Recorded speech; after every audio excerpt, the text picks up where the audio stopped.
All right, welcome to the FeedBak podcast, everybody. My name is Back, and this is episode 243.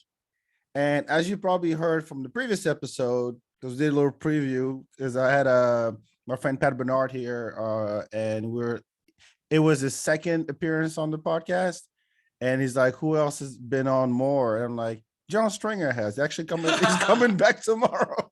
Oh, that's great. What's Pat doing?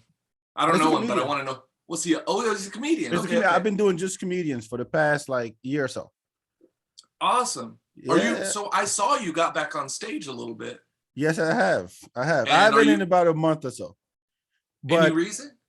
I had a show mid-December, and then the holidays I was out of town to see family, got COVID, came back, and then I've been trying to get settled in my house this month.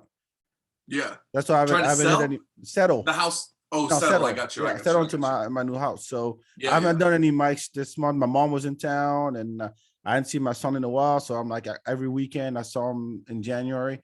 But I'm ready to get back out there, man. It's I'm itching. How cool would it be? I mean, I know it sounds funny, but I started a little over 10 years ago, right? Right. I started because of you, Yes. Obi, Yes. Echo. Really, y'all hitting the stage made me go, I'm going to try this. I'll try this. All right. Yeah. I'll stop denying it, stop resisting it. I went out, tried it, loved it. It wasn't all good. Matter of fact, some of the things I started with probably would get me canceled today. but we were innovative. And but I think it would be so cool if you dove back in and we actually get to do some gigs together. Like get out of town. Yeah, that's what I'm saying. And it's persistence. It's getting out there, because I think any comedian or anybody thinking about doing stand-up should know you're not good right out of the gate. Of course not. We sucked in the beginning, and you're gonna suck for a while. I'm not saying you specifically. You can say that. But you know the speed of thing. Yeah, you know how to you know how to work a stage. You know how to own a stage. Some people can borrow a stage. And you can tell, and some people own a stage. I always thought you had really good stage presence, and you know what you're saying. You know about timing. You at least got that out years ago. So coming back, it must feel like, all right, now I'm ready to try this. You know, like you at least know some of the moves in the ring is what I'm telling you. But you got to start, if you're even thinking about doing it, you got to do it because you know you're going to suck for a while. And you just do it until the suckiness goes away. There's no explanation on how it works. It's just start. When it gets to a point where the way that you think you're gonna deliver the joke in your head as you write it matches what you do on stage, because in your head it's all like, oh yeah, I'm gonna say this, I'm gonna do this, when I say that, I'm gonna act this way, and I'm gonna punch on this word, and blah blah blah blah, and it's all planned out. And you get people in the front row that are like this. Yeah, and you shit the bed. And you're like, okay, I'm going to change gears. See if I can't get that person to fucking look at me. Exactly. It's how do you translate being funny in real life to being funny in front of strangers? That's all it is. Like I've talked about this many times on this podcast with all kinds of comedians, professional ones, amateur ones, just people who just started. It's a craft. Like you just got to work it out. You got to do your reps. You got to get out there and do it. And I have a lot of things going on. It's still one of the things that I really want to do. So yeah, I'll get back. I'm not worried. I just think that would be the neatest thing if we could go hit a gig somewhere and you let me know, man. I know. Well, that's what I'm saying. Yeah. I always say to comedians, because every working comedian gets nonstop messages that are basically stating, hey, if you ever need a host, hey, if you ever need a feature, I'm available. You know what I mean? And this is someone that you don't know at all, or know a little bit, or maybe saw perform 5 minutes at an open mic 6 years ago. And they just insert that. And I was like, well, I'd like to see you live. I'd like to see you in front of a Latino room, in front of a Black room. I'd love to see you in front of a white room. I'd love to see you in front of older people, younger people. Because all I look for is, are you professional? Are you a good hang? And are you consistent?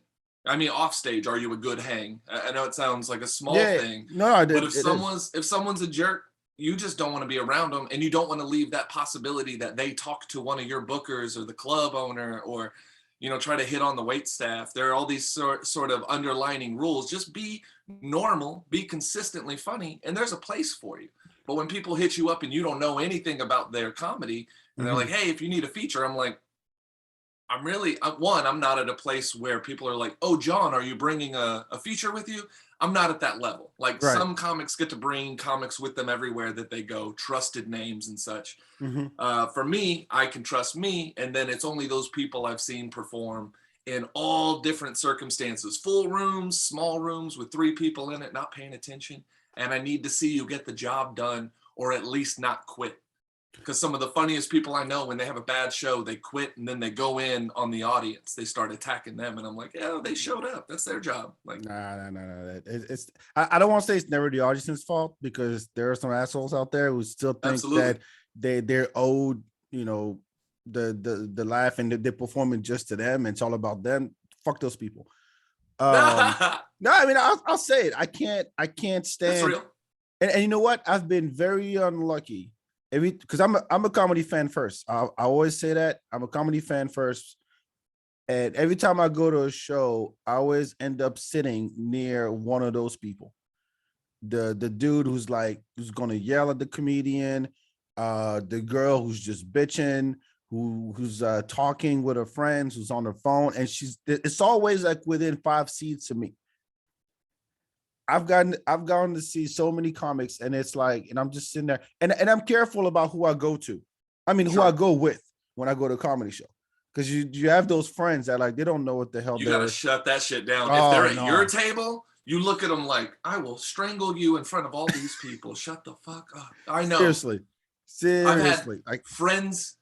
I mean, college close friends. I haven't seen them since we graduated college. And they're like, yo, I'm in Houston. Let me come to your show. I get them on the guest list. They bring a date. And that's the motherfucker that's heckling me all show. My friend out there in the audience. They're like, blah, blah. And I'm like, friend no more. I'm looking at him like, I can go in on some personal shit because I know you like that and embarrass you right out of this showroom, because you will not be doing this my whole show. But I just like, okay, man. And I treat him like a stranger. And then afterwards, I'm like, you're never coming to one of my shows. That was terrible. Do you, are you pretty much all over the country at this point? Or do you just focus on certain areas and cruises? Yeah, on water. Yeah, right. No, that's a large reason why I've kind of fallen off on social media, is that the quick summation, to summarize, is there's a lot of terrible shit happening in the world. And I feel bad. Something clicked in me over the pandemic when we were all stuck at home and unemployed and you name it. Something in me was like, posting about win after win after win. I get it. The world is going to continue. But when everyone is affected by the pandemic, everyone is affected by layoffs and things of that nature, it just felt kind of trite to be like, hey, got this gig, booked out for the year, blah, blah, blah. That all is cool for me, but it just seems like when it's sandwiched between two, I just lost my grandma, I'm in the hospital with COVID, pray for me, injustice, everything there are just things on social media that should get the attention, and other things like small, I'm doing these gigs. It's not like me posting about a ship is going to get more people buying ship tickets. Right. If I'm at a club, I'll advertise the shit out of it, because I can get bodies into clubs, get butts into seats. But on ships, it's, everyone's vaccinated, everyone's boosted and vaccinated, so it's a very safe environment. CDC, they're like, hey, I don't suggest that you travel right now. But I will say that I feel much safer on ships, and I don't have to advertise, and the money is good, and the shows are fantastic. I'm still getting theaters, I'm getting small kind of lounges and stuff like that, but it's consistent. And what's happening at clubs is kind of a coin toss right now, because some clubs do have some safety protocols. Some, it's the Wild West. They'll put, you'll be right there selling your shirt, shaking hands, hugging people, taking photos, no masks required, no vaccinations required, blah, blah, blah. So that's one of those things where I could, and I know a lot of comics that have done this. They're out there, they get COVID, they miss a couple weeks of work, then they're back out there. They get COVID the next month, and then they're out of work for a week, and it's like, I don't know about other comics, but missing a week or missing 2 weeks truly affects my bottom line, and I have a family to support. So I'm still the dude masking everywhere. I don't touch my face. When I wash my hands, it's like I'm getting prepped for surgery. Like I still take all the way to the elbow.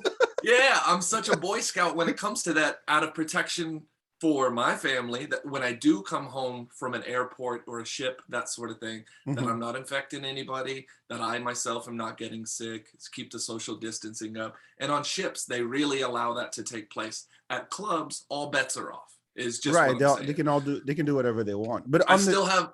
Go ahead. But on the ships, it is a requirement. But you out what? Is it a week, 2 weeks? Are you doing the same show? How does that work? So it's different on every cruise line. I work on a few cruise lines, but it's like Carnival, Norwegian, Holland. Just these are the three that I'm working. Holland has you do 3 different 40-minute shows, 3 different 35-minute shows. But I normally box them out to about 40, and they're all family friendly every once in a while. And those will all be different shows. Just clean. Just clean. And I mean clean for 7 to 80-year-old. Everybody gets it. Every religion, every race is represented. If you think you're funny and then you go on a ship, like on land, I have one shitty gig a year. Just that gig that rattles you to your core, like, man, what am I doing? Once a year. And I'm not bragging. I feel very lucky because consistency, energy, connection to the audience, my stories is very important to me. On ships, the audience may view it as one of the best comedy shows they've ever seen, but their response, because the average age is like, in some ships, the average age is over 70, not joking at all. And they're out there going, ha, ha. You know what I mean? Like that? Do you like that? No, I hate it. No, I hate it because, but that's what I'm saying. A show like that where you're like, man, I'm used to this kind of reaction, and you're getting a little smattering of laughter, but afterwards they're lined up to say, that was amazing, that was wonderful, and you're like, where the hell were you? But I mean, that's like weird, Holland. Man. Holland is an older crowd. Norwegian is a good mix of old and young. Carnival is younger. That's the party cruise. You'll hear that a lot. So I get to wear a lot of different hats. On Carnival, you can say anything in their N-word shows. jokes would work, you think? Well, yeah, I mean, if the right person told it, I could not. I've eliminated all race jokes that don't talk about my race specifically. And white people do not like to hear white people jokes, is what I've learned. That's so funny. Oh, really? We don't like to be teased. I'll just say something like, just the simple concept of, I like dancing because I'm white. That is the literal reason. I've been given a free pass to do whatever I want. I don't have to follow rhythm or beat. I just get to do whatever. And if you can do it a little bit, people are really impressed because of the pigment of my skin. Now, even just stating that as fact, white people in the audience are like, I don't like it. I don't like what I'm hearing. I don't like what I'm saying. I know. But you're a good dancer. What the fuck? No, I know. But I'm never, you get it. I get it. But basically on land, I never have bad gigs. On ships, it's not impossible to have 1 or 2 shows a month that you're like, that's the worst show I've ever had. And then you'll never know, because after the show, they're just like, that was amazing. And the manager's watching you there. That's a really good show. You were way funnier than, last few comics we've had on the ship, blah, blah, blah. You'll hear these things and you're like, that piece of shit? Like, what you just saw was good? Wow. I don't know. It's a total, but you get to a point, you find a groove where, and I tell this to every joke. Sometimes you're going to dig out jokes. Like on Carnival, I have 5 different 35-minute shows, 2 family friendly, 3 adult. And on Norwegian, I have 2 45 different shows, family friendly and adult. So everybody's asking for something different. And I just tell comedians, when you need to dig deep into the bag of jokes, you're going to have to make every joke your favorite joke. You're going to have to feel the enthusiasm. Like, I just think if it's if it's musicians playing cover songs, just as an example, and it's a whole band that all they do is play other people's music, they're making money, but it's hard for them to get excited not playing original material.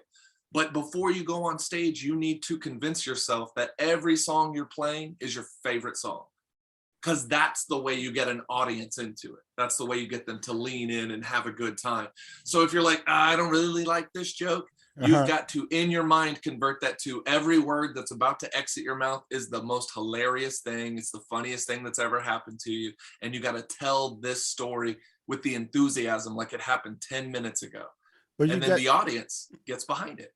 But you get to stay, I mean, you're on the boat for what, 2 weeks out? I was going to say, yeah, some contracts are as small as like 3-4 days. And that's a contract. And then I pop to another ship or go home. I mean, you pop to another ship. They come get you on a helicopter and you go another ship? No, never a helicopter. But like if I get off at a port in Miami, then I can walk over to another boat with my luggage and then do a week or two on that boat. But the longest I've done on a ship is 6 weeks. And it was a little Alaska run. I'm telling you though,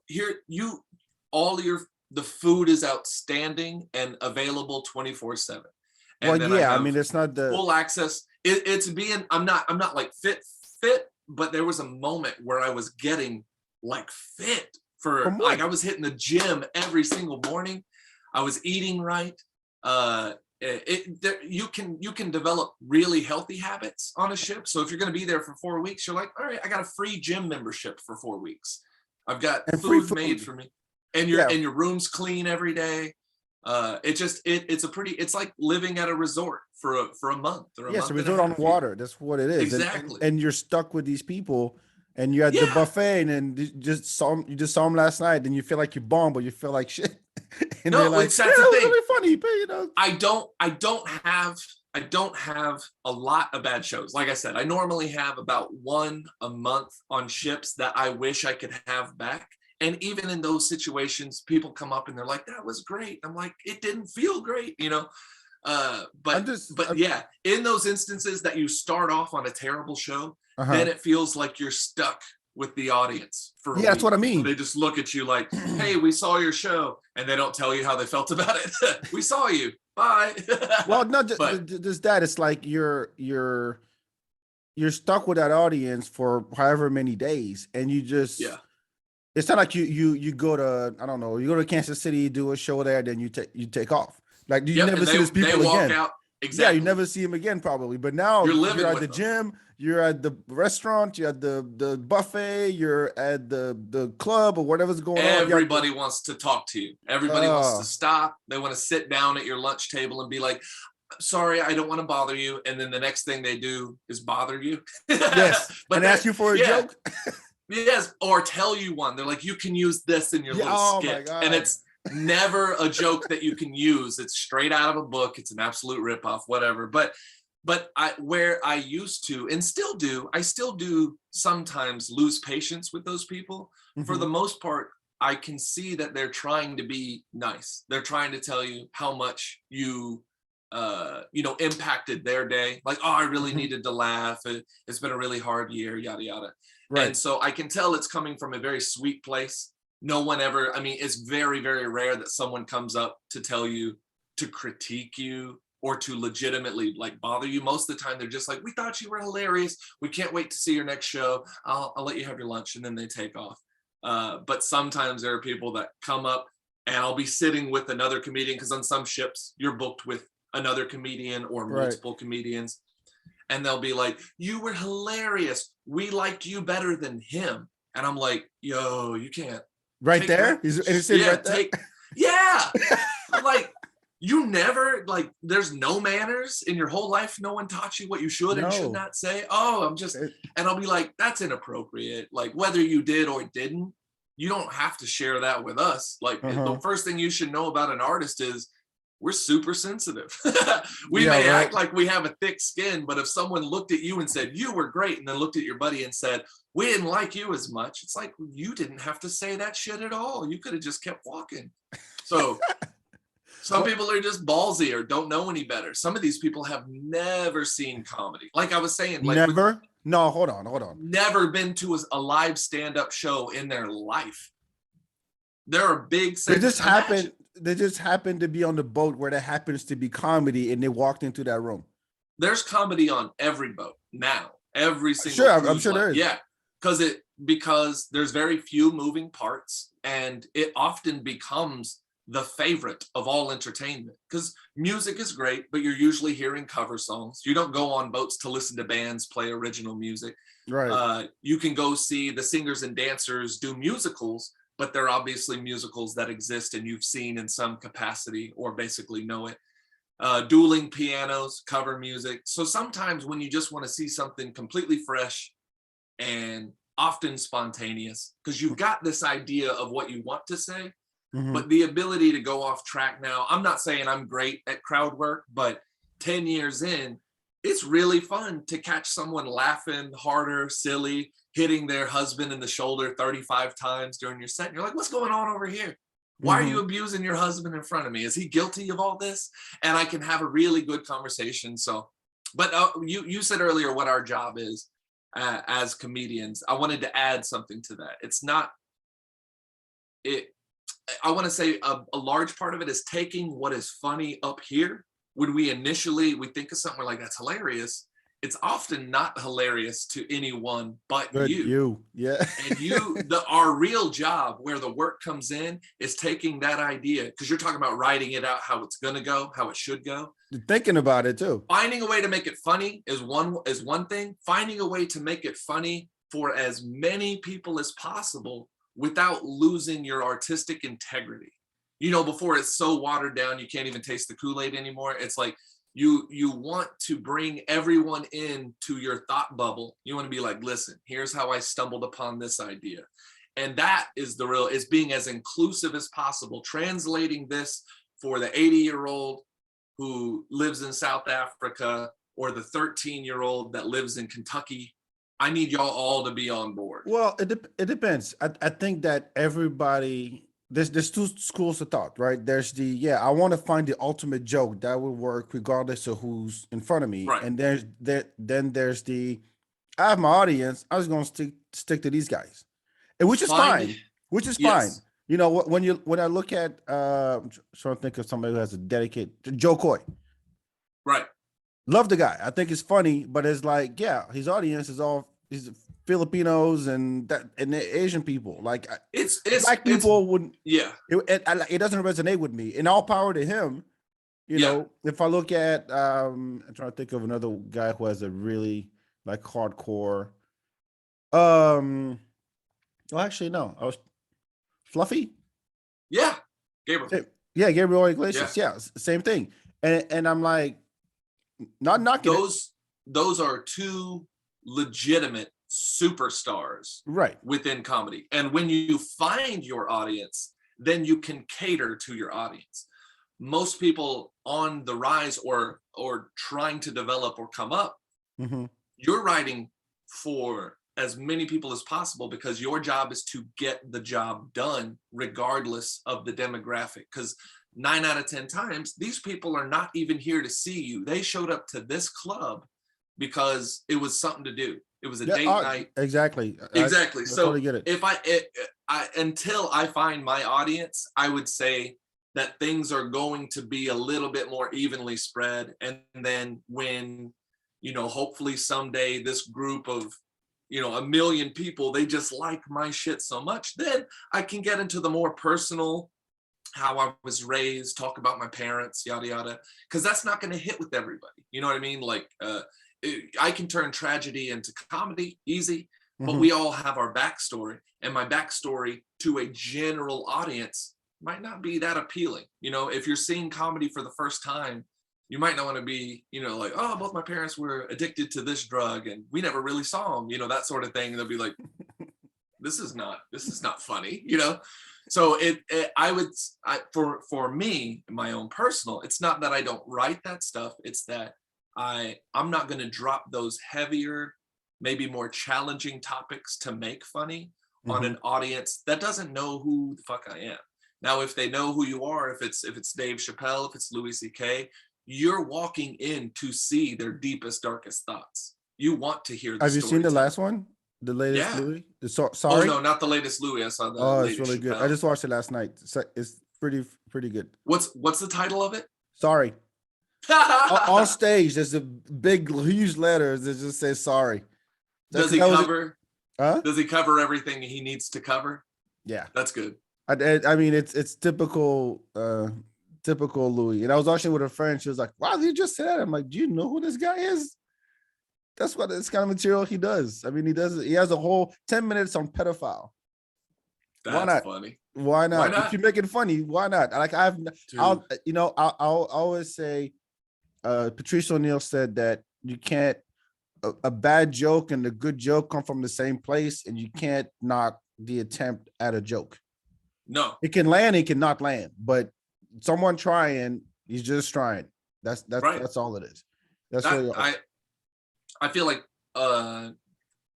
in Austin, I got a little bit ruined on open mics because I was using open mics to do new material every time I went up to the microphone. I was like, I'll try this week, and then I'm moving on. You know, I want to develop more material. And I think, and it's not a knock to them because there are several fantastic performers and writers in Austin, but I did notice a core group of the people that kind of held the scene together. They were doing the same 4 to 6 minutes the entire year just to do the comedy contest. And then you'd see them next the year. FPIA? Yeah. Oh. And then they're running the same 4 to 6, 7 minutes that whole next year. And then the whole next year. And I'm like, do you only have 6 fucking minutes? Is that what you have? Like, I just stopped going because it seemed like a place to do more socializing and sort out the pecking order rather than get in there and not be afraid to fail. Like, go out there, either succeed or show your ass, but try something new. Go out of your comfort zone. That's where the best art gets made. When you're uncomfortable. When was the last time you did a show here? Didn't you do Speakeasy a few months ago? I did. Might have been about a year and a half ago, maybe a year ago. Maybe. Goddamn. Okay. Yeah, right. It's like, and I loved that show. I'm not gonna do a show in Austin until I find the venue and I set the lineup. It's not a knock on the show that was there, but the dude who booked it, we had this window of time. I was not made aware of that. Basically from this hour to this hour, and then we promptly need to be off stage. And I sold 125 to 150 tickets. I packed the fucking room. These were my people from high school, college, elementary school, coworkers, like old bosses, like people showed up for this. And he put so many people in front of me that they all went over their time a little bit. And so that extended. Then he threw in someone, he didn't even ask me if he could go up. He threw in another dude. And then right before I go up, he's like, hey, can you keep it to like 25 minutes? That's fucked up. Like, no. I think I know what you're talking about too. I was like, whoever follows, like, these people are here to see a show. So whatever band or whoever has the stage after us, they're going to get 15 to 20 less minutes than they thought because of the way you scheduled this, the way you did not produce it. It's not, it's just a noob mistake. He's a newer guy. He's real funny, real driven. But to not see that putting 6 people before the headliner and then telling the headliner his time's been cut in half. And this is not this is not me being like a flex of any time. I was like, yeah, man, I'll be off in 25 minutes. Fuck no. I went up and I did 45 minutes. I ignored what he said. He was next to the stage. I was like, yeah, go sit your ass down. Like, I'm here for these people because they all pay good money. And that's what I'm here for. But I enjoyed it. It could have been better. The sound could have been better. You know, it's the things that I OCD about. And so the next time I'm out in Austin, I'm going to pick the venue. I'm going to set up the lights. I'm going to set up the seating chart. You know, if you can put your hands on it and make the event feel special from the minute you walk in and sit down and have your drinks delivered to you, all that matters. I think it really matters to the overall feel of it. Yeah, I mean, it's getting to a point where is getting really decentralized. I mean, you have your main clubs, you have the Creek, you have Sunset, Velveeta Yeah. Room, Cap City's coming back Yeah. I soonish, hear. in the Domain. Sorry. Unfortunately, Roma Room is gone, but and Rogan's gonna open his joint downtown, from what I Where'd heard. you go? Wait, you can't Where'd see you me? go? No, Where'd you oh, there go? you are. Sorry. My phone, sorry, my laptop tried to give me an update. It was like, hey, want to do an update? And it just shut our screens down. I was like, what the hell? No, I do not want to update right No, I'm saying that there's a bunch of, not only there's clubs opening, now. Yeah. Rogan's gonna be on 6th Street from what I heard. And then more and more comics are running their own shows, like Yeah. Round Rock at a brewery somewhere, but they're legit. Hey, people actually come in. They actually have a legit audience. This is not an open mic or Right. anything like that. So it's getting there. It's That's getting there. great. So Yeah. and at this point, it's like you can really walk up to any place you found kind of cool and be like, hey, I need a mic and some nice speakers and put on a show here, because everybody wants to do comedy as a venue. Yeah. And live music is dying, comedy is on its way up, so it's They're gonna blow up. they're definitely like I think Josh Castro Yeah, is Josh. Yeah. doing, he's producing some amazing shows out there. Mhm. I think he's been dedicated to putting on really good shows. They're called Border Laughs, I believe, That's is yeah. his, that's his umbrella. Mhm. And I feel like those shows, like you there's a right and wrong way to produce a show, and obviously you can't, if you do free shows, it's going to feel like a free show. The Right. audience isn't going to respect it. That's where you get your hecklers. That's where you get the people that are texting and walking out during your set Yeah, there's no and value for free anything. there's no value for them. It doesn't feel special at all. If it's free, Exactly. they're going to treat it like an open mic. And so to see like Castro set up a proper stage, proper seating, he puts the lineups together, hand picking, feature and host, guest spot, headliner.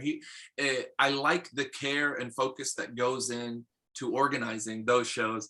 And I'm just not too familiar with who's out there in the Austin comedy scene, but knowing a lot of my friends that are still out there working, I feel like the influences are the right people to be like, and here's what we should do with lighting, and here's what we should do, and then how we should charge. It's hard to sell tickets in Austin to anything.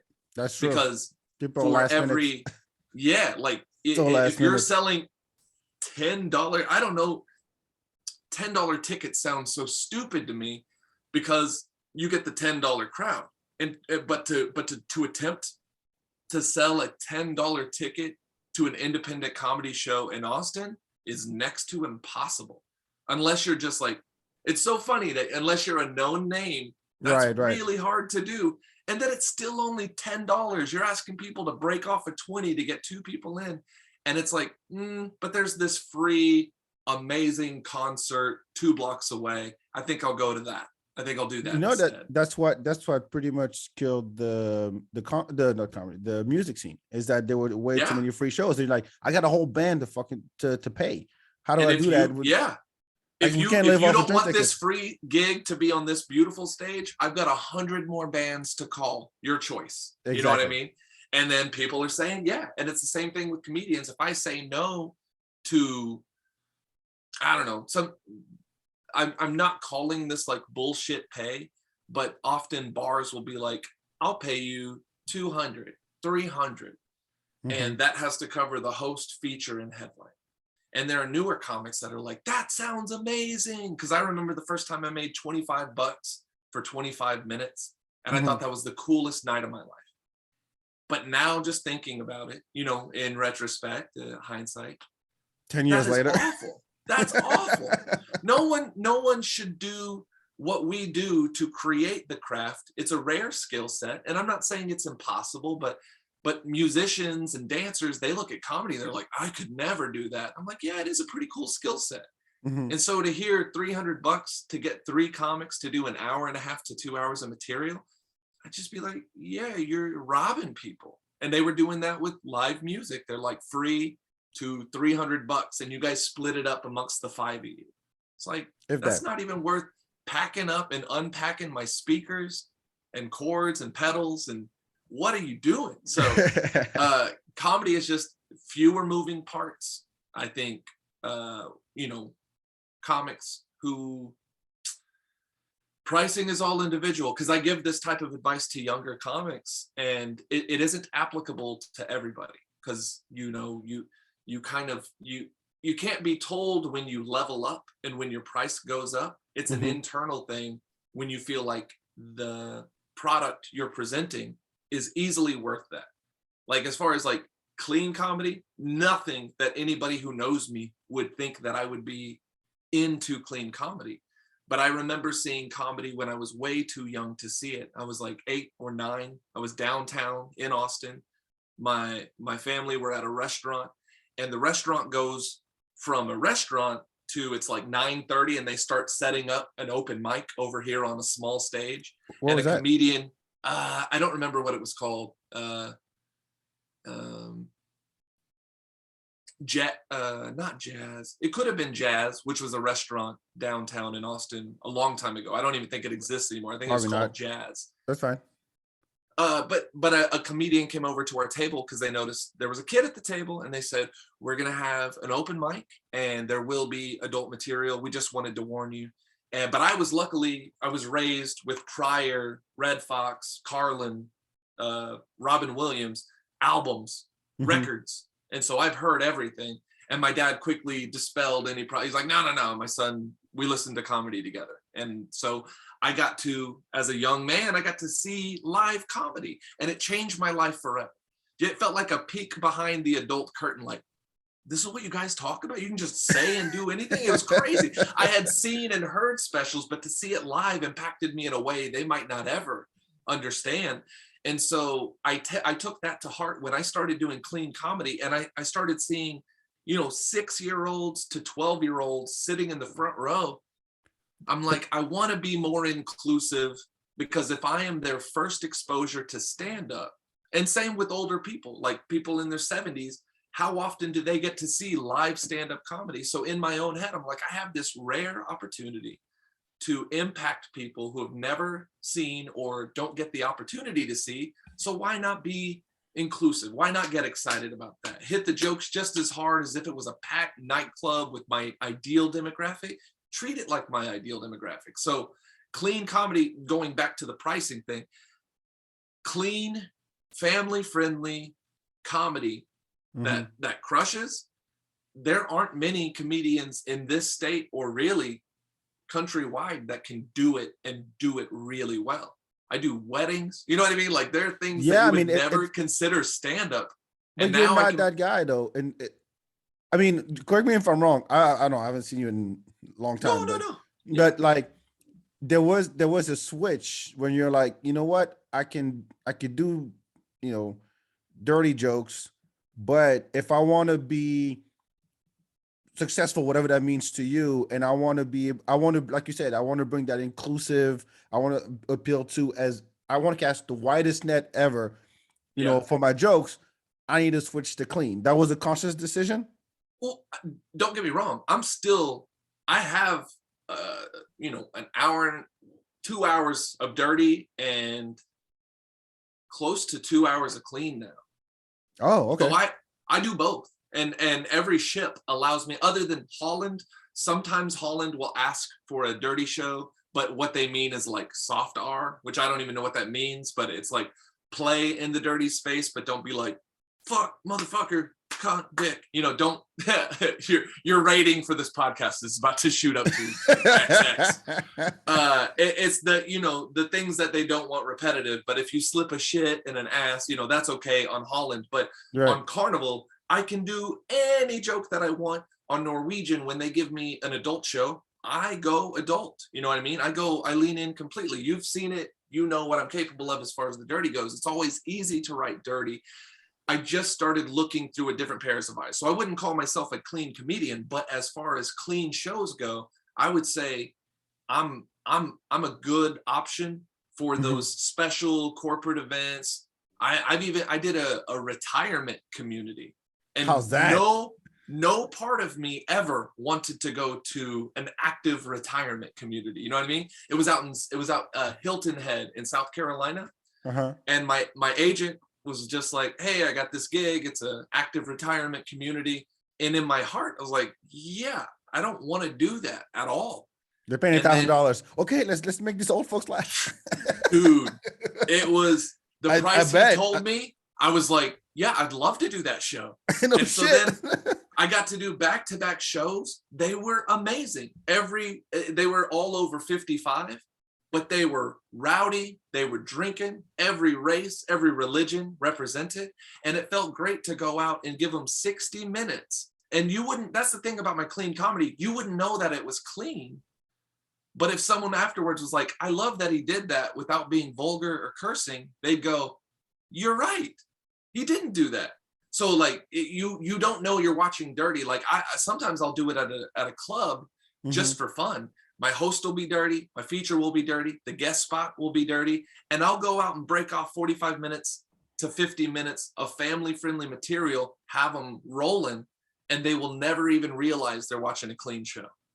Appropriate for all ages, not a single curse word, just for fun, just for me to be like, can I follow all of that with this soft ass shit, you know? So that's just a personal thing for me. And again, yes, to be inclusive. So I'm not a clean comedian, but for the gigs, I'd say my main two emotions, or my two goals, I'm a husband before anything. So loving her and providing for my family, those are my two strongest driving emotions. I want to be a good provider. I want to protect her. I want to love her. Like that is, and that's for my animals. We have a bunch of animals, no kids. No kids. We just bought that church house. Yeah. So, I want to talk about that in a minute. Yeah. So for me, not, you know how many comedians make it to that upper echelon. There are layers. There are definitely levels to comedy. And I climbed to a level where I can, provide. And that in my heart is like, it's such a success. I'm overwhelmed with gratitude on just how I was able to, in the amount of time I've been doing comedy, work myself into an avenue that I can live. And I don't want to, this isn't a money flex at all. I was just raised poor. So I very much appreciate the money. I love the money that I'm able to earn doing what I love, because I consider this being retired. I love what I do. It's nothing that I ever want to retire from. I don't ever need to be famous. If I can continue to grow, but stay along this like kind of obscure path I've found, then I'm not. I mean, man. We found our dream house. I'm married to my dream woman. We've got, wonderful animals. It's a good ass life. And it came just organically, and I'll just continue to follow it. I'm going to apply myself more to marketing. But like I said, my heart skips. Are you going to release like a special or an hour you're going to put out somewhere? Or I was going to in 2021, literally 3 months after. No. Yeah, in June. So like the pandemic, when it hit, all the ships, all the flying, it was like in March. That's when everything like hit the fan. It was June that I had the theater, and I was going to record 60-minute family friendly, 60-minute adult in the same theater. And since then, there just hasn't been like the opportunity, time, money, like all those things aligning. But lately I heard Jim Jeffries on a podcast talk about successful comedians and why they're successful, why people, why they're household names. And it's just people who release material constantly. Yep. Look at Mark Norman, look at Sam Morril, look at what's his face? Tom Joe Segura List did it. Tom Segura did. Yeah. I mean, Andrew Schultz pretty much like changed the industry. To us, and this, we are never gonna love them. We like our jokes. We don't always understand why they're hitting the way they do with audiences, but we will, as artists, we'll sit there and tweak and change and tell it and tweak and change. And we're always telling ourselves, it's not ready for an album yet. I need everything to be exactly right. It's never going to be exactly right. Not ever. And so if you put together an hour and that hour is getting a crazy good response, trust that response. All right. It's not perfect. And I'm now past the point of giving a shit about what people who will critique it. Mhm. You know, like that's part of something that goes on is you can't fully put your blinders on. You see Tom Segura, you see Joe Coy, and you're like, if I'm not releasing something of that level, then I'm not releasing the shit. But it's not about that. There's so, like I said, levels, layers, and lanes, and you find yours, release, your audience is going to find you exactly like we talked about. They'll find you. They'll be like, that's material, that's original, I haven't heard this style before. I think I like this guy. But they won't know that until I get the shit out. Well, I mean, you had the Chingo Bling one. Right. That was a while back. But like the new format, as I've seen, is like either you put your jokes on Instagram and you have them subtitled, and that's my entire feed. It's Yeah. just that. Yep. And then, or you're like, hey, if I have like a 30-minute or an hour, throw it on YouTube and then see what happens. Yep. And then next thing you know, people are finding out because other comments are talking about you, or people, however they find out, doesn't matter. And then Netflix come knocking on your door, or HBO come knocking on your door, like, hey, you got millions of views on your blah blah blah. Would you like a special? And then as much as you believe that, you know, yeah, there were gatekeepers out there, and then you didn't need the Netflix and the HBO. Now they come knocking, like, yeah, you know what? I think you got a shot, or you They're part of the hungry for stand-ups or content, whatever, sure.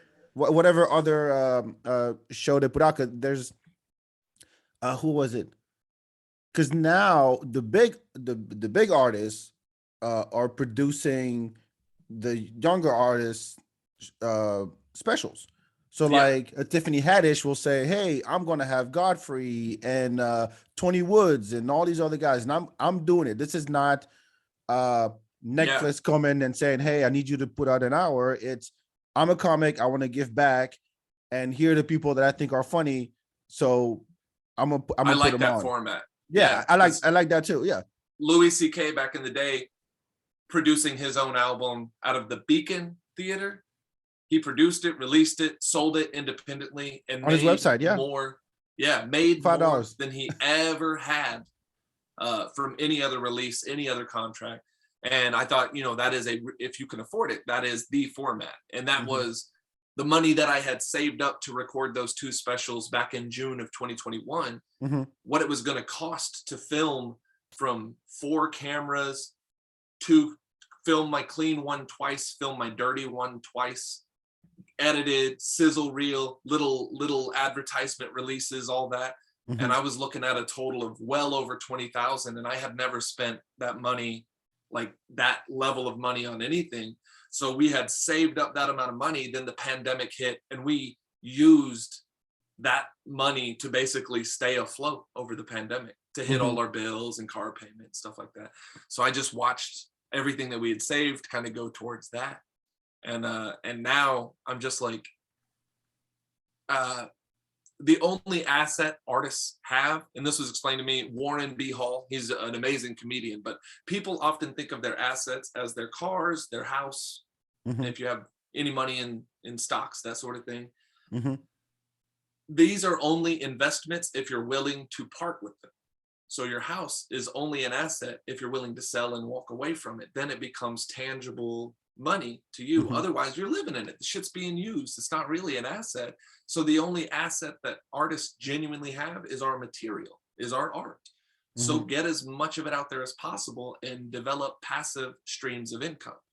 So at very least, this year in 2022, it's crazy to say that, I'm going to try to release as much audio as I can to get it streaming on Sirius XM, iHeartRadio, get as much of that out there, because then you just get checks showing up in your mailbox quarterly, sometimes monthly, just unexpected. Oh shit, 1,400 from that. Oh shit, you know, just there's something out there working for you, and your material exists forever, and they'll use it for years and years. In the meantime, you can move on to new shit, write new shit, get another hour out there, audio stream it. As far as recording a special, I think I'd like for it to be shot in a way that it can be streamed anywhere. Because if I invest a ton of money to make it look nice, it's still not going to be nice enough to go on Netflix. So that makes me want to make it cheap but awesome so they can see what it'll look like.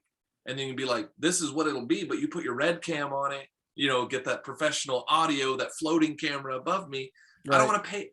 The first time I was going to pay for it, I was going to pay for all that shit, but I still can't afford red cam. So then I'm thinking, I spent 26 grand on a beautiful special that the only place I can stream it is on Amazon. And, you know, people have to pay for it, and which is fine. Mm-hmm. But I don't know. My brain goes everywhere when I start thinking about recording a special because I want to get it out there. Think of one of the mic. Yeah, right. I just want to give people a working example, proof of concept, you know. Right. They say this is what it could look like. 3 camera, keep it cheap, keep it gritty, and then have them see the potential, the value in it, and then they can put their money behind a proper production. Shoot it again. Right. I just don't with so many and thousands of comedians out there, all on the same boat, trying to be relevant, trying to, you know, make their jokes work, just cranking out content constantly, whether they're on TikTok, they're doing sketches, they're doing we're characters and doing little bits here and there, and then putting out their material on Instagram. And it's in a way it is part of the grind. It becomes a to-do because you're your own machine. Yeah. Like you're not gonna, if it's your material, it's your jokes, you're not gonna ask an assistant to be like, okay, I'm gonna need you to do this TikTok for me and put it out. It's all you. You're your own marketing machine, you're your financial advisor, you're the performer, you're the agent, you're the booking, you do all of that shit. And which is hard as hell. And it comes down to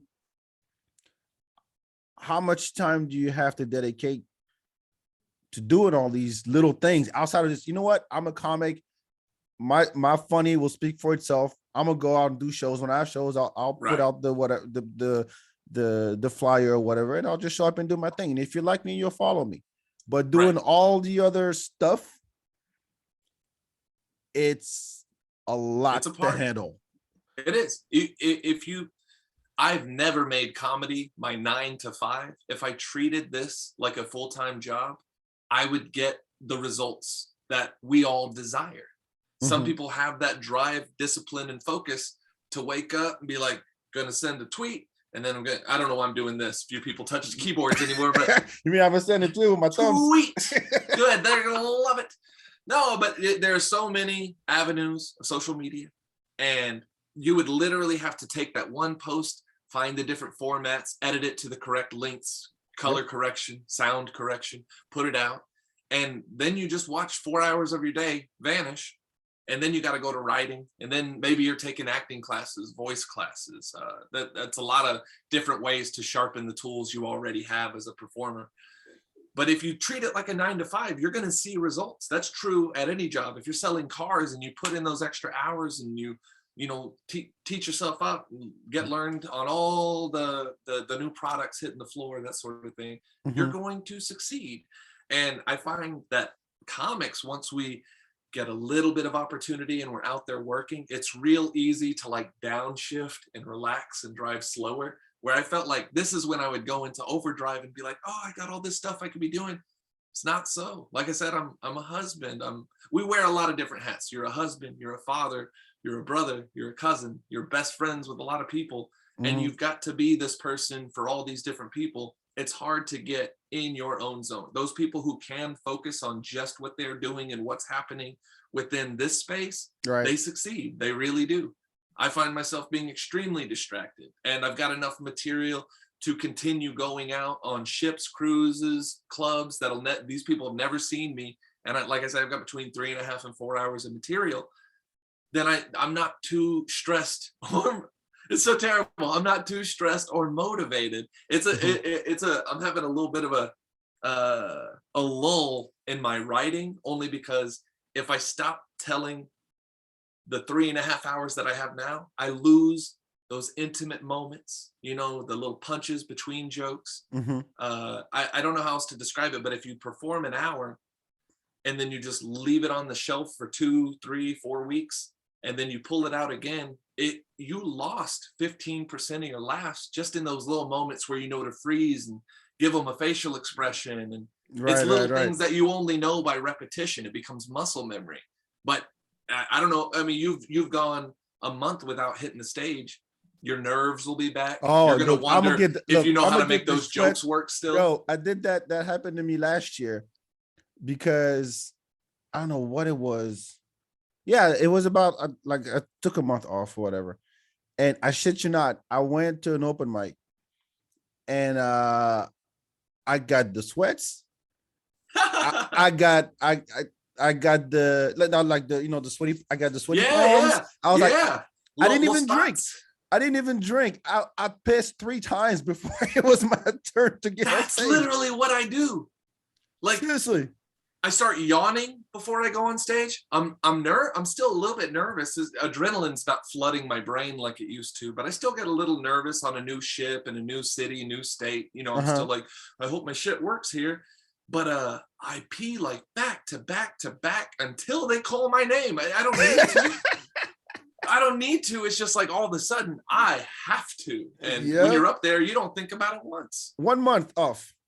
And I think it's gonna happen when I go back. When I go back this week, it's gonna be the same thing. I'll be like, "Oh fuck yeah, I've been slacking. I've been. I mean, that's the reality of it. There's no other way." And then we're talking about distractions. It's like, yeah, I do have a lot of distractions, and I applaud. I really do.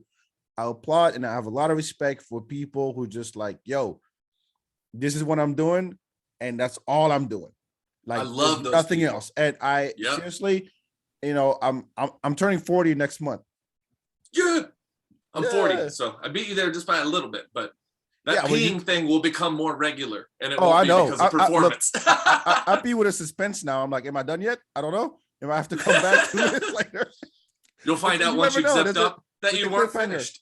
Yeah, there's a cliffhanger every time. It's like, God, really? Am I getting up there now? It's like we've been given like sectional bladders. Like you have your main pee, and then stop and you're shaking, and then it has this whole second pee of like a 30 seconds. You're like, okay, whoa, I don't have 2 bladders. What's happening? There's a little tiny reservoir at the bottom. You're like, I forgot to empty that one. Shit. I know I added a reservoir to my own fucking bladder. But yeah, it's gonna happen. I mean, I'm not. I'll be sweating it literally. But I really look forward to it. I want to. So, it's the top cruise. Is it the Impractical Jokers one? Because I hear about that all the time. Have you done that one? Have you heard about that one? I haven't heard about that one. But, the Impractical Jokers cruise. But what cruise line is it on? I don't even know. I can look it up real quick. But it's I've never even heard of it. But I was gonna say there are some insane cruise lines like Regent, Viking, Princess that are on a level that they're just really well-to-do people out on those ships. I'm sure. So everything is elegant. Like I want to say Holland is very, very upscale, but it's not in an impossible price range. You'd look at some of their cruises and then you'd compare it to Carnival, where you can get a week on Carnival for like $350. Well, yeah, that's like the $10 show. Right. Those people go wild. People treat it like it's spring break for adults. And then you go to Holland, things are slowed down. You got prime rib at every meal. You know what I mean? Like it's just upper echelon, cool ass shit. I never had the urge to get on the boat. Me either. And if they weren't paying me, I don't think that I would. But now, let me say this for them. Black people in boats don't really go together. I would argue. I would argue because last time we got on the boat wasn't good. So I'm like, I ain't going on that boat for days on end. I'm not doing that. Oh man, one of my favorite cruises ever was it was a family that got like 50, maybe 50 plus of their family members, cousins, moms, dads, and it's like they took over the ship. It was amazing. Like you'd see them at the dining room having a great time. You'd see them at my shows sitting all up in the front.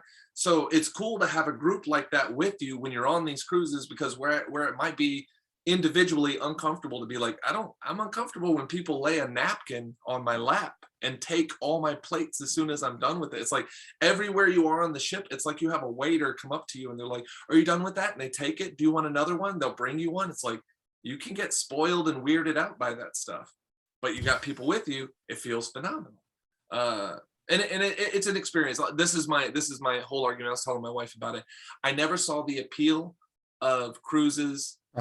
I get it. You get to go to some beautiful places in the tropics, Bahamas. You can you know, go up to Alaska, go overseas, Spain, you name it. But it's the fact that every single night they have a theme. Like they release this little brochure that, or not, you know, a little trifold pamphlet, and they put it in every room, and it says today, you know, the evening dress attire is like business professional or gala or whatever. And we've got this, and this entertainment going on. And the restaurants are serving this. They give you all this information so that you and your partner can plan for a whole day of dating. You know what I mean? Like, oh, but the afternoon, or we can have breakfast, and then we can go out on the beach for a few hours. We can do horseback riding in the evening, you know, just before we get back on the ship, where we'll get ready, we'll get dressed in our nice outfits, we'll go have steak and lobster. After that, we'll go to a live musical and a comedy show. And it's like every single night for 7 days, you and your partner can have actual dates and wear those outfits that all they do is hang in your closet, never get put on. You know what I mean? Yeah. You can actually, like, I love that. So then you see these, like, you know, couples that have been married 30 years, maybe the excitement has long since vanished. But now they're getting ready, they're getting pretty for each other, they're holding hands, arms around each other at all these date sites, doing all these romantic things. And I was like, I totally get it now. Like, it's not just I get to drink and I have a designated driver and I just have to walk back to my room, you know, like that's all fine. Those are the broad strokes of what's cool about it. But it's the fact that you and whoever you go with, if you and your wife go on one of these cruises, you can literally line your entire day up. You can go do cooking lessons in the morning, you can do a yoga class, and then you guys can go to lunch, and then you guys can just swim and lay out at the pool, and then go see a magician in the evening. Like, it's the craziest. It's a well, okay, crazy... so would you go if you didn't do comedy there? Would you go with your wife? Now I would. Okay. Now I would, because of that value, because I've seen places I would never go. I would never even think to go. And but now that I see it's an opportunity for Joanna and I can put on a jacket, we can actually go and like get really dressed up and have a nice dinner, and then go out for entertainment, and then afterwards you can meet people and sit in a bar and drink, and it's just like, that's all very cool. I don't know, I'd never thought about it that way before, but going downtown now and going to bars and things like that, they don't appeal to me at all. Oh, look, I'm past that. I've said this. No, I mean, you know me. This was our thing back in the day. This is what we do. Yeah, we go and we take over the spot, dance floor, no dance floor. We'll make a dance floor, and everybody's like, "Oh, I want to hang with these guys because they're having a good time and not being creeps." Now I'm like, dude, no. Number one, I do not want to be around 20-year-olds. I just don't. I can't. I got nothing to tell them. I've just watching them makes me like. Well, I'm a dad now, so it's even weirder. And I'm like, I tried. Not that I tried, but I was at a party. No, let me say this. Hold on. I was at a party, but it was with intent. I went because it was like a Talib Kweli show. Oh, and nice. He was DJing. They do it every month. I'm like, it's a Tuesday night, so it's not going to be, you know, crazy, you know, 20-year-old. And then I run into a couple and I'm talking to them and I'm like, I got nothing to tell you. I literally leaned in and I said, I don't fucking know, and walked off. That's funny. I really had nothing to share that would be valuable to their lives at all. You're speaking a different language. Goodbye. Yes. And the thing is, and this is the thing, you know, I'm sure that's happened to you. You look at them and you wonder, man, was I like that? Was I like that when I was that age? When I was in my 20s? And you're like, no fucking way. Right? Right. Oh, no. But think about this. How long have you and your wife been together? We're not together no more. But like 5 years. Yeah, we're not. I'm so sorry. No, it's fine. It's fine. We're separated. Okay. Kids good. I just think, like, when when Joanna and I met was exactly when we needed to meet. Mm-hmm. You knew me before she knew me, right? So Yeah. if she had met me at the time when you met me, there's no way we would have connected. There was too much confidence, too much testosterone. You know, I felt like I was doing shit when I was doing nothing. And you at least have these inner voices that stroke a fake ego that you created, you know, just like doing shit. And then I had kind of been humbled by the whole process of trying to do this full time as a career. And then I met Joanna. I was featuring at a club. It wasn't a great club. It was a decent show. And we kept in touch. And I think like we had to meet now, because even a year before or 2 years before, this connection wouldn't have happened because of my mental, emotional state, for sure. There's just too much Wild West going on in my head and in my heart. Shit. Now it's just like, I don't have time. It's that simple. I mean, it's really, my dad always says, we're all equal on one thing. There's 24 hours in a day. That's it. That's the rule that everybody has. Yeah. So I don't have time to bar hop. I don't have time to like, hey, let's hang out. And there's not like a specific plan. Yeah. I go with a purpose. Oh, there's a show. Oh, Kool and the Gang is in town. I'm gonna go see Kool and the Gang and come home. Oh, there's Sean Patton's in town. I gotta go check out Sean Patton. You know, Joe Rogan has a show. I'm gonna go check it out. And it's not and I get it, because any industry that you get in, I mean, especially entertainment type of industry, we all know it's a young man's game. Yeah. Music, comedy. I mean, when you're just a youth thing in general. Yeah, it is. It's in your hands. And I get it. You drive everything. You drive consumers. You drive who's popular. You don't have that many distractions. You don't have a lot of responsibility, and I get it. And so the idea of, you go to a show or you do a show, and then the comics are like, oh, let's go hang out and go to this after hour joint, or let's go to another bar, or let's go to someone's house, and I'm like, I can't. I don't have time. I don't have that. I don't have time. I'm an adult now. Yeah, exactly. Yeah. I got shit. I got to be up. I have a job too. And I remember the lesson that you told me was that first open mic at Cap City, and you kept going, and I had a job. Remember that? That was it. Yeah, that was it. That's something that Patrice O'Neal said. Right. Is the one thing you can't have and be a successful comedian is a good job. Yeah. Because you get that reliable, steady income. You know when it's coming, where it's coming, when it's going to be direct deposited. And with comedy, you can have a full month booked out, feel good about yourself, and then see that there's nothing in the next month. You're like, ooh, I'm earning $6,000 this month. Ooh, nothing next month. So you got to get back on your phone. On your phone, hey, the piano phone. I have a question for you, and you can pause it if you want to. Can I run and take a piss real quick and come back? Yeah, let me pause it. I'm like 2 coffees in, and I'm doing the old man thing where I'm like dancing in my seat. Be with the suspense, my friend. Yeah. Yep. Yeah. I'm a new man. Did it drip? Do you need to go back in a minute? No, I mean, whatever underwear caught it, I'm fine with that. We've all been there.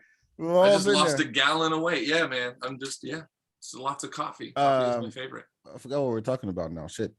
You were just talking about it's a young man's game. Oh yeah. The job thing. And see, you know what? And I have a kid too, so it's like, I don't have a choice. Like I have child support. I have the kid to take care of, so it's not an option for me. But anyway, let's talk about your church thing, because I have questions about that. So you were, I remember you were on the van, you were living on the road for a while, right? You did that. So it never materialized like that. On my honeymoon, my wife and I went to Vegas. We bought an early 80s motorhome. Right. We took it home, gutted it, put in new floors, insulated it, new wiring, like new electrical. Mm-hmm. And that's basically when we ran out of money and time. My schedule started to get really busy. So at about the point where it was restored, running like a top, brakes, tires, everything was new. And about the time we were ready to start putting in our own rolling 1-bedroom apartment is when my schedule got real busy. Our savings had kind of run out. They've all been invested to getting to this point. And we're looking at it and we're like, it's going to take hundreds of labor hours and more money than we have. And it was more the time than the money to continue to build out what we were thinking was going to take forever. And we were never going to be able to live in the shit. So we ended up buying a RV, the ones that you pull behind. We parked that on one of her family's side on some of their land. And we were hooked up to water, electricity, and lived there for a year. And we ended up selling that motorhome to a dude who had like a mobile guitar store. So he would just like go to, he'd go to like, you know, festivals and things like that. And he'd set up older and newer guitars. Some of them are like super rare, and you could come on and like look at all the options and then get off. They're pretty cool. I like that it went somewhere it was going to be used, but we did live in an RV for about a year. Yeah, about a year, and saved a lot of money that way. Then we lived in Fort Worth for 4 years renting because we knew we wanted to buy. Nobody knew the pandemic was going to happen and affect people the way that it did. So we had just started to look into buying a house because what we were spending on rent, we're just like, yeah, it would make sense. Let's just buy something. But then the pandemic, so then we just tightened the hatch and stayed low and started saving our money when we could. And then when we had terrible neighbors, like bad neighbors will motivate you to a level you don't expect. Like just the hatred that we developed for these people. Fucking too loud, like yelling. No, it was not only too loud. They were trashy. They looked like they were methy. They looked like they had some kind of buy-sell operation going up next door. Their whole backyard was getting filled with big garbage, not little garbage, just like a mound of trash. And then it's like an old washer, an old dryer, an old fridge tipped on its side. They were just like a cat farm in their backyard. They have this pit bull, which I love pit bulls. But they had this dog that they just left outside all hours, never paid attention to it, never cared that it barked incessantly. And anytime we would come out, this thing looked like it wanted to actually eat us. You know, when a dog just barks, but you can tell when a dog would bite the shit out of you if this fence wasn't holding it. But he's like digging under the fence and looking at us like, I want to eat you. And anytime we went to them to just have like, hey, would you mind? Or can we discuss this? He'd be like, I'm not trying to fucking listen. It like just a white trash reaction. Okay. God, it still make people like you shit. They had Trump stickers on their cars. They had All Lives Matter stickers. It was a combination of everything that I hate in humanity rolled up into just these people. There's the guy right there. Oh, I remember it was just the worst. And we knew we needed to get out of here for our own mental and emotional health. I was like, I'm going to fight this dude. Like I'm going to have to fight all these white trash zombies because they were always operating on some kind of chemical or alcohol. I never saw a single one of them sober in that whole household ever. So anyways, when we were looking at a house, we had X amount of budget, wasn't a big budget. We wanted to be closer to my wife's parents, and they're in Kansas, Wichita. And so I wanted at least a half acre of land for our dogs to have some space. I wanted it to be at least 100 years old and to be historically significant. We weren't looking at churches specifically. We were looking at Victorians and Tudors and colonial houses, but we were looking at train depots, red brick school buildings, you name it. You know what I mean? So you can make it your own. That was the goal, like to get. Yeah. And less of we want to find this thing. We were like, we want to find a significant building and keep it alive, because so many old buildings at 100+ years old, they're more or less scheduled to be left that way and eventually demoed. you're like demolished. Mhm. And so I thought of it as we can live in something truly unique. It can have a whole feel, a whole vibe, you know, an energy about it because it's been on this earth. It's been there for the best and worst days of people. This church specifically, you know, when we saw it, we're just like, it became less of, ooh, it's our house. And it became more of, we are the stewards of this property and Mhm. we get to keep it alive, functioning, healthy. It can survive another 100 years with proper care. And so when we fell in love with it, just seeing it, it's like it's a manageable size. It's got a lot of great story histories. We've got like 14, I believe, stained glass windows.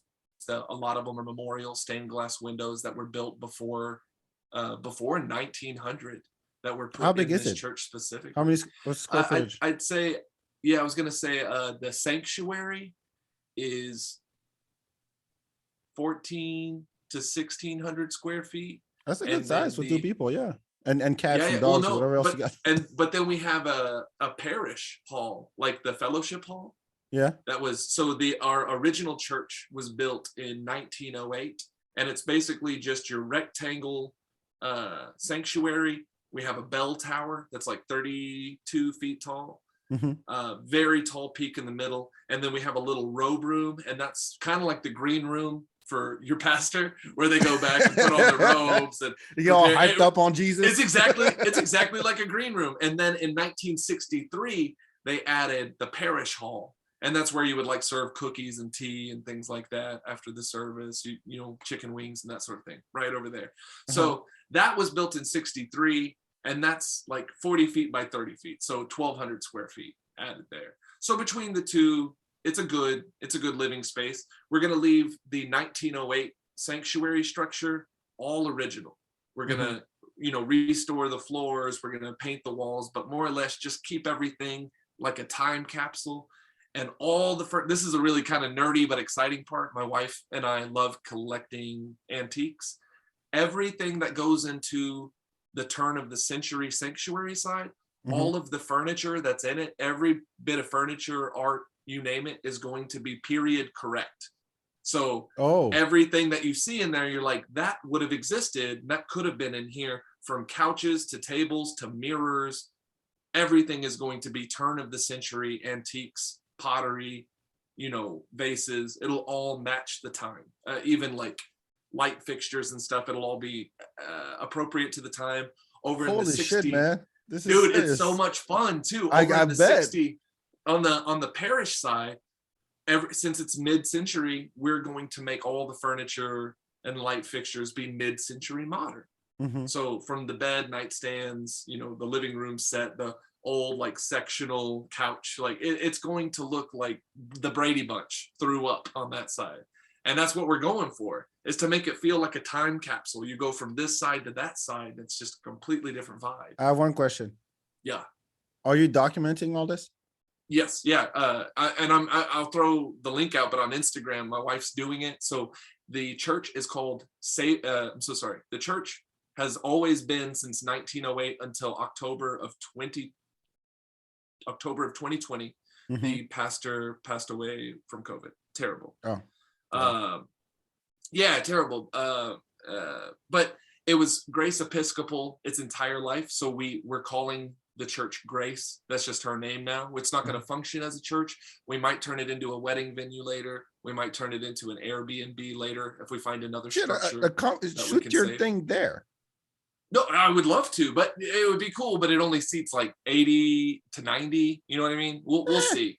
I know. It's Dude, I beautiful. will fly to come see it. I swear to God. That's I a will. pretty good idea. You have a control over everything. It's your house.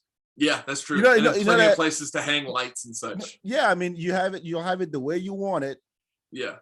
And I mean, Kevin Hart did this thing in his basement. I don't even know if it's his real basement or not, but it's like, yeah, I'm gonna have a show. I'm gonna have like 40. I mean, it's Kevin Hart. You have little 40 people in his basement and record his special there. So I don't know, just throwing it out there. No, it's a good idea. It's a great idea. But I forget, what were we talking about before that? I would shoot a special there. Your church. Oh yeah, but I can't remember. Regardless, we're in Grace, just the yeah. renovating. Yeah, we're still not moved in completely. We're here at like this is a guest room in their parents' place. We're at her parents' place, which is like an hour away from where the church is, and we go out there often and work on it. When I'm on cruise ships, my wife is back at the church working on it, bringing in contractors because contractors are just hard to get in. But we've put in floors. We new HVAC system, new plumbing lines from the street. Like it's all the mundane, boring stuff. But in my mind, I'm getting excited because this means that this stuff is going to be great for 50 more years. It's all being updated. You know what I mean? Like everything that gets updated, everything that gets added to it. I'm like, there's a chance that another group of people can own this structure and keep it on the planet, keep it running for another 100 years. That excites me. I don't know why. But greater purpose, man. This it's is great, the difference. When you hit that age, you're like, you know what? There's bigger things in life, and I want to contribute. This is my contribution to the world, and it's a different mindset that you get to. Y'all 20-year-olds motherfuckers don't know that yet. Y'all selfish and want to do everything now. Like, oh, you know what? Yeah. When you reach a certain age, man. Every time I do this, I sound like, no, yeah, I am. Fuck it, I'm old. Yeah. Anyway. We've been at it for an hour and a half or so. Yes. What I never got to was my wife's Instagram handle. That was the whole point of going into all that. Documenting. So its name is Grace. So she got the Instagram handle at savinggrace.1908. So savinggrace.1908. If you find her there, she's always updating stories. She's always giving pictures of the new area, like new floor. The next thing we're going to attack is probably going to be kitchen, and then we're going to do ceiling, and everything is really fun. She's probably more camera friendly than I am, and even clearer. Whatever, the beard gets longer every time I see you. Dude, that's just wisdom and age. Also, the more of this I can hide. You know how you used to have a chin and then you get a little weight underneath it, and then it just goes lip to neck. I always wondered how the masks fit on big beards. It's weird. Oh, they ruin them. Yeah. It's like if you have like a good head of hair and you wear a hat and then you take it off and you have that perfect ring on your hair.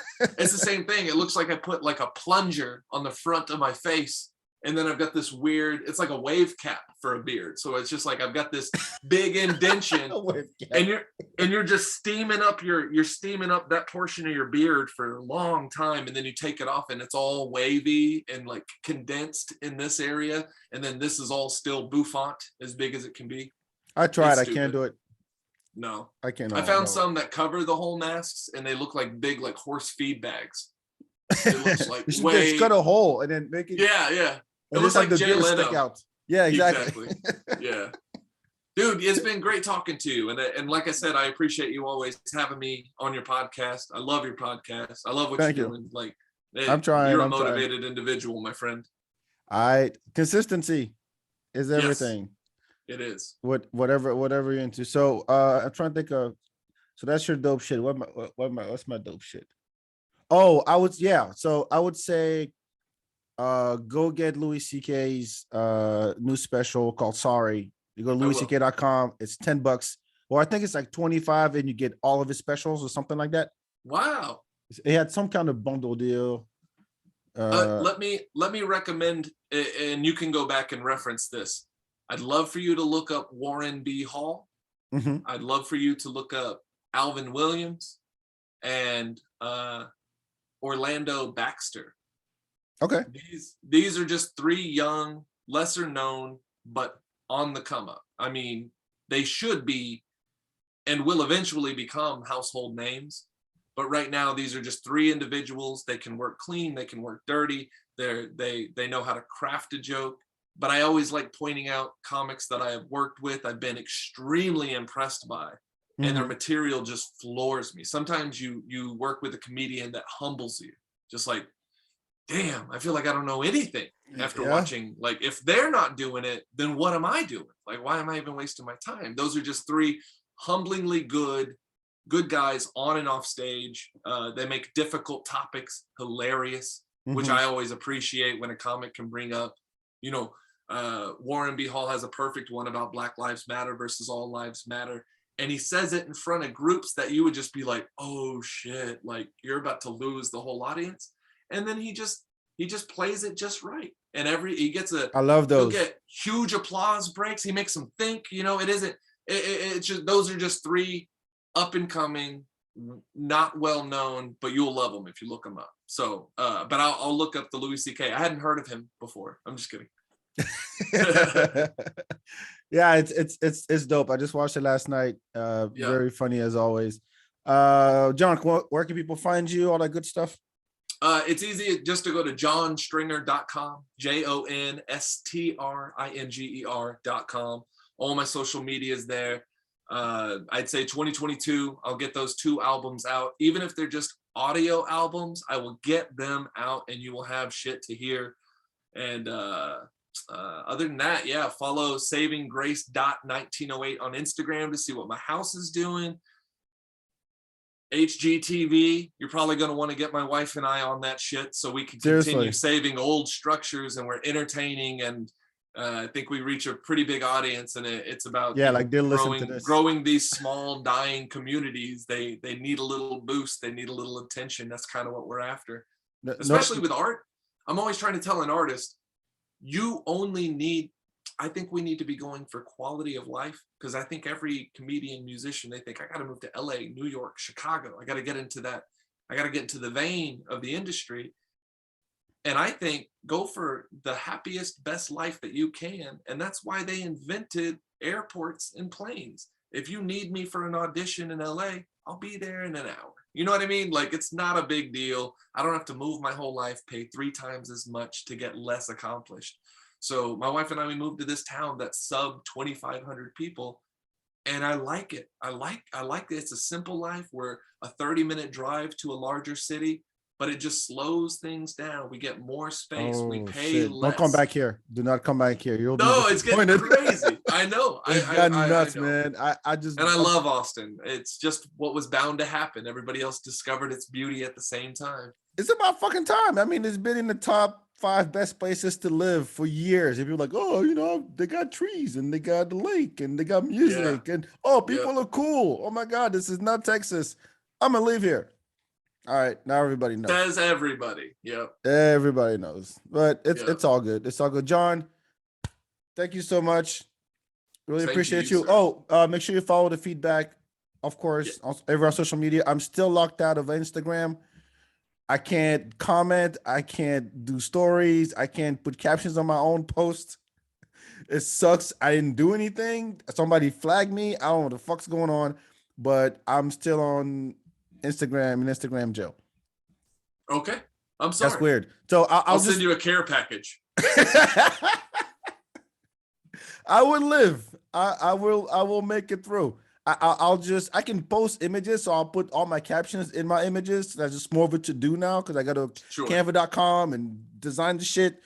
Whatever, I'll live. But John, thank you. It's always a pleasure talking to you. You are a inspiration. I really appreciate everything you're doing and all the advice you gave and all the cruising you've been doing.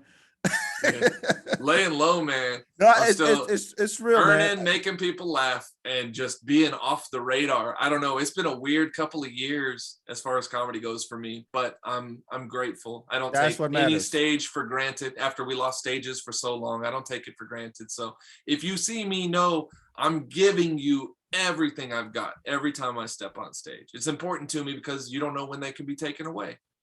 Life is too short. Dude, I love being on your podcast. Again, I adore what you do and the scene that you've created. You've got a fan base following you for good reason. So thank you so much for having me on. No, you legit do. I can't take a compliment. No, I'm saying. Yeah, so that'll be on the, if you're listening to it now, it's out. But anyway, John, thank you so much. Happy Sunday. All the best to you and your wife and your pet zoo you got going on over there. And that's what it is. And we'll talk to you later. Ciao, ciao. Later, brother.